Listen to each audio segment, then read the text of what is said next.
Hello guys and welcome back to MS Tech Tutorials, and in today's video I'm going to be showing you guys how to fix your game chat slash voice or mic chat not working in R.E.P.O, and let's get straight into the video.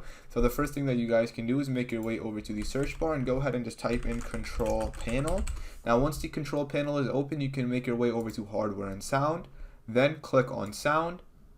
And then once this little thing is open, you can make your way over to recording, and what you want to do is you want to click on your microphone. Now that could be, either your headset microphone, your webcam or whatever, like a separate mic. For me, it's the blue SN. So I'm gonna right click on it and I'm gonna click on make default, and you can do that as set as default device by right clicking on it. And you can do that again just by hitting this, and then it should say default device, and that is basically it. So yeah, that is it for the video. It's very simple. You can go ahead and hit apply and then hit OK, and then you can go ahead and X out. Now that should fix the issue and you guys are good to go. You can always try unplugging your mic and then plugging it back into your PC or PS5 or Xbox, whatever you're using it on, and that should be it for the video. Thank you guys for watching. Make sure to give the video a thumbs up, subscribe to the channel, and have a great day.